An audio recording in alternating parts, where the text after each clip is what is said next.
नमस्कार, मैं हूं मनोज कुमार और आप देख रहे हैं हमारा चैनल मिस्टर मनोज एंकर। तो आज है 19 मई, दिन है आज बुधवार। तो आइए सबसे पहले ज़िले के सुर्खियों पर डालते हैं एक नज़र।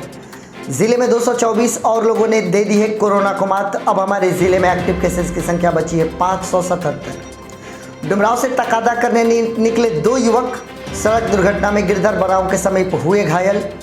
अहिरौली हत्याकांड में पुलिस ने किया खुलासा, नाजायज संबंध छुपाने को हुई थी हत्या। गुप्त सूचना के आधार पर राजपुर थाना ने 25 पेटी शराब के साथ 3 धंधेबाजों को किया गिरफ्तार। मुरार थाना के मनपा गांव के 7 वार्डों में पूरा नहीं हुआ नल जल योजना, ग्रामीणों को होती है परेशानी। संगमेश्वर गंगा घाट के समीप शव प्रवाह की सूचना पर जांच को पहुंची गंगा समग्र की टीम। पत्रकारों के साथ उनके परिजनों को भी दिया जाए टीका, प्रेस क्लब ने रखी मांग। गुजरात में आने वाले ताउते तूफान का दिखा जिले में असर, बादलों के साथ दिन में हुई रिमझिम बारिश। पुलिस की सहायता से अपनों से बिछड़ा हुआ किशोर को किया गया उसके परिजनों के हवाले। तो आइए आप खबरों को पढ़ते हैं विस्तार से। सबसे पहले हम आप तमाम ज़िलेवासियों को कोरोना के अपडेट को देते चले। हम आपको बताना चाहेंगे कि पिछले 24 घंटे में ज़िला प्रशासन ने जो रिपोर्ट जारी की है उनमें 224 और लोगों को स्वस्थ बताया गया है। इन 224 लोगों के स्वस्थ हो जाने से और 50 लोगों में नए लोगों में संक्रमण पाए जाने से अब हमारे ज़िले का जो लेखा जोखा एक्टिव केसेस की संख्या है वो पहुंच गई है 577। यहाँ तक तो अच्छी बात है कि 577 ही अब हमारे ज़िले में एक्टिव केसेस है। बाकी के जितने भी एक्टिव केसेस थे सबको सॉल्व कर दिया गया है और लोग स्वस्थ होकर अपने घरों को लौट चुके हैं। इस बीच एक नया बखेड़ा शुरू हो गया है। हाई कोर्ट ने बक्सर ज़िले में गंगा में मिलने वाले शवों को लेकर और गंगा के मुक्ति धाम में वो शव जिन्हें जलाया जाता है उनकी संख्या को लेकर ज़िला प्रशासन से एक सवाल कर दिया है कि आपके ज़िले में कोरोना से कितनी मौतें हुई है। पिछले कुछ दिनों में बक्सर के केवल मुक्ति धाम में लगभग 780 शवों को जलाया गया है, जबकि उसी दरमियान ज़िला प्रशासन के द्वारा जो कोरोना से मरने वाले लोगों का आंकड़ा दिया गया है लगभग 6 लोगों को मृत बताया गया है। तो अब हाई कोर्ट इस बात को जानना चाहता है कि क्या 780 लोगों में जो कि सामान्य से 2 गुना लाशें जलाई गई मुक्ति धाम में, केवल बाकी अन्य जगहों की अभी बात नहीं की जा रही, तो क्या उनमें केवल 6 लोग ही कोरोना संक्रमित थे, जबकि सामान्य समय से 2 गुना लाशें मुक्ति धाम में पहुंची। जो ही ये सवाल हाई कोर्ट के द्वारा खड़ा किया गया, जिला प्रशासन के द्वारा अपने लिस्ट में दी जा रही रोज के मृतकों की संख्या जो कोरोना से मरते थे उस संख्या को गायब कर दिया गया। अब जिला प्रशासन और मुक्ति धाम से लेकर दोनों तरफ अफरा तफरी है। हिसाब किताब में लगा है पूरा प्रशासन कि कितने लोगों की कोरोना से मृत्यु हो रही है।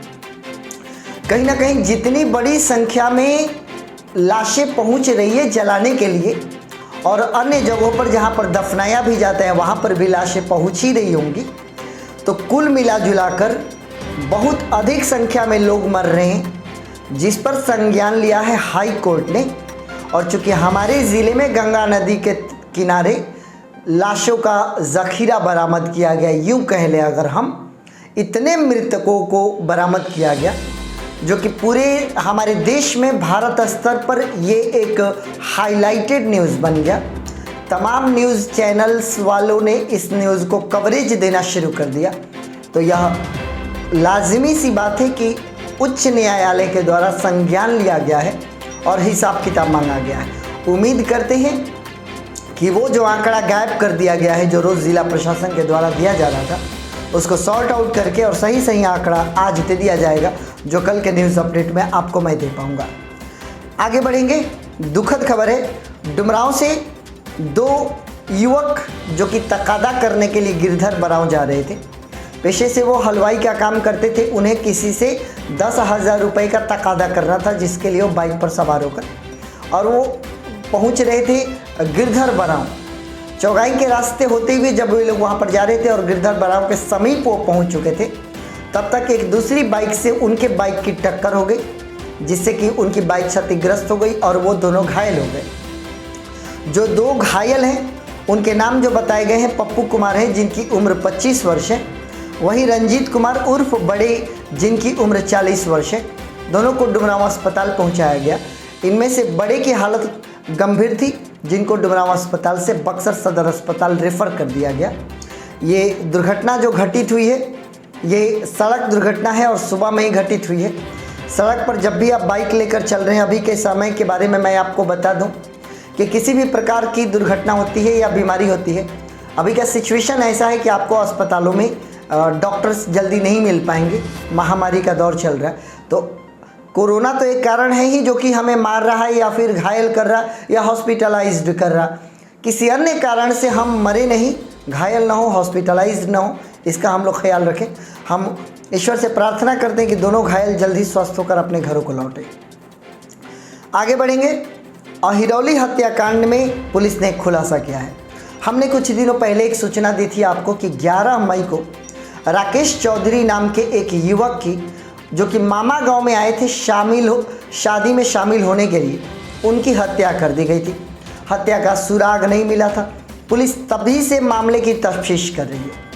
अब जाकर मामले का खुलासा हुआ है और ये पता चला है कि उस युवक के, जो किशोर की हत्या हुई थी, उस किशोर के चचेरे मामा ने ही उस किशोर की हत्या की थी। पूरा जो वाकया है वो कुछ इस प्रकार से है कि राकेश चौधरी, जो कि अपने चचेरे मामा के हम उम्र का ही लड़का है, उसने अपने चचेरे मामा को एक युवती के साथ आपत्तिजनक स्थिति में देख लिया था। जो व्यक्ति गिरफ्तार हुआ है उसके मुताबिक राकेश चौधरी इस घटना के बाद उसको ब्लैकमेल कर रहा था और इसी से तंग आकर उसने राकेश चौधरी को मारने की योजना बनाई। इसके लिए उसने अपने 2 साथियों को भी साथ लिया, जो कि एक साथी जो कि नया भोजपुर के रविराज उसके मित्र थे, और एक और नाबालिग व्यक्ति जिसकी सहायता से राकेश चौधरी को घर से बाहर बुलाया गया। जब शादी का दिन था घर में, उसी समय चचेरे मामा ने, जिनका नाम जो बताया जा रहा है हमें, उस चचेरे मामा में जिसने की हत्या की, वो उसका नाम रामू चौधरी है। उसने अपने साथी के साथ ये प्लान किया और शादी वाले दिन, ताकि सभी लोग शादी के भीड़ भाड़ में व्यस्त रहें, उसने एक और नाबालिग युवक के सहायता से राकेश चौधरी को घर से बाहर बुलवाया, एक बगीचे में ले गया।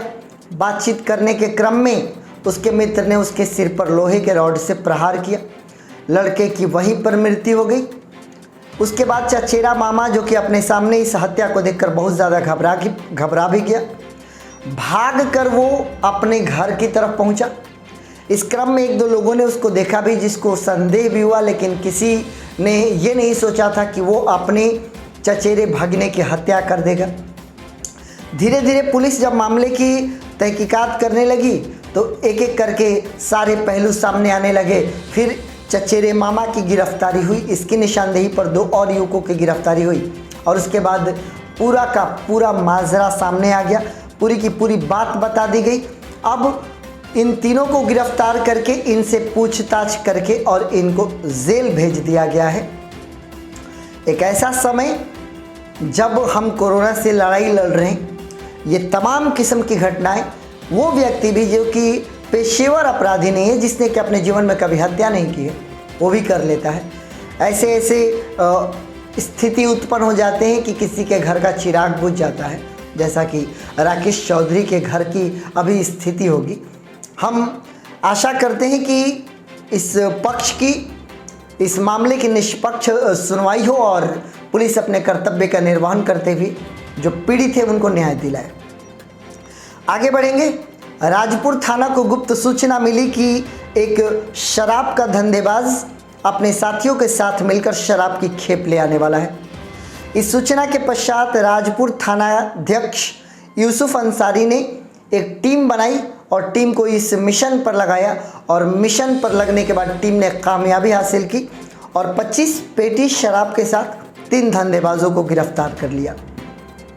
गिरफ्तार धंधेबाजों में एक बहुआरा के अजीत शाह हैं, वहीं गाजीपुर के चंदन कुमार और इशफाक अंसारी है।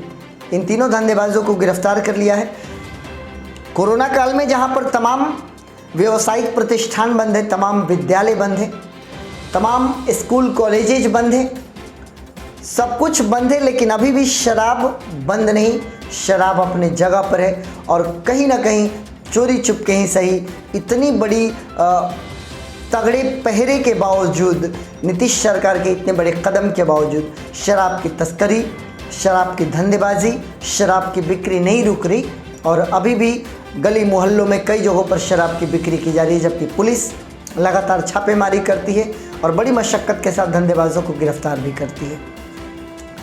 आगे बढ़ेंगे। मुरार थाना के मनपा गांव के सभी वार्डों में नल जल योजना को फलीभूत नहीं किया गया है, जिससे कि ग्रामीणों को परेशानी हो रही है। हमारे एक दर्शक जो कि इसी गांव के निवासी हैं, उन्होंने अपने गांव से एक वीडियो बनाकर हमें भेजा और साथ ही साथ ये भी सूचना दिया कि जिस व्यक्ति को ये कार्य करना चाहिए वो अपने कर्तव्य का पूरा निर्वहन नहीं कर रहे। सरकार ने नल जल योजना की शुरुआत की ताकि हर घर में स्वच्छ पानी पीने लायक उनको पहुंचाया जा सके, लेकिन इस गांव में अभी भी इनका इस योजना को फलीभूत नहीं किया गया है। तो हम जनप्रतिनिधियों से आग्रह करेंगे कि आप अपने कर्तव्य का निर्वहन करें और आप अवश्य देखें कि जिस जगह से आप प्रतिनिधि चुन कर आए हैं उस जगह की जनता को नल जल योजना का भरपूर लाभ मिले। आगे बढ़ेंगे। संगमेश्वर घाट पर शव प्रवाह की सूचना पर गंगा समग्र की टीम वहां पर पहुंची। यह गंगा समग्र की वही टीम है जो कि गंगा के आसपास होने वाले गतिविधियों पर और गंगा के साफ सफाई की व्यवस्था करती है। 4 सदस्यों की टीम संगमेश्वर घाट पर सुबह पहुंची। वहां पर जाने के पश्चात कई घंटे उन्होंने वहां पर व्यतीत किया और वहां पर मौजूद प्रहरी से और साथ ही साथ स्थानीय लोगों से वार्तालाप हुई। लोगों ने ये बताया चूँकि सुनसान इलाका है तो आज भी बेरोक टोक लोग शव प्रवाह वहां पर कर रहे हैं। इसके बाद वो लोग चौसा शमशान घाट पर पहुंचे। वहां पर भी पता चला कि लाशों के मिलने का सिलसिला अभी भी जारी है। लाशें बहकर आ ही रही है, मिल ही रही है। इसके बाद गंगा समग्र के जिला संयोजक हरिशंकर गुप्ता ने जिला प्रशासन से ये मांग रखी कि निगरानी बढ़ाई जाए, साथ ही साथ गंगा के घाटों के स्वच्छता को बरकरार रखा जाए। उन्होंने लोगों से भी यह अपील की कि आप भी स्वच्छता बनाए रखें और हम भी अपील करेंगे इस वीडियो के माध्यम से कि गंगा में शव को प्रवाहित करके आप महामारी को टाटा बाय बाय नहीं कर रहे बल्कि महामारी को आमंत्रण पत्र भेज रहे। जिस प्रकार से गंगा में शवों को प्रवाहित किया जा रहा है यह निसंदेह महामारी को और विस्तार देगा, यह और ज़्यादा हमें परेशान करेगा। प्रयास करें कि ऐसी घटना न हो। प्रयास करें कि आप अपने किसी के भी शव को प्रवाहित करके न ही उनके मृत्यु पश्चात उनका अपमान करें और नहीं गंगा को दूषित करें, नहीं महामारी को बढ़ाने में अपने कुभूमिका का निर्वहन करें। हम आशा करते हैं कि जल में प्रवाहित होने वाले शव को तुरंत ही रोका जाएगा और लोग इस बात को समझना शुरू कर देंगे।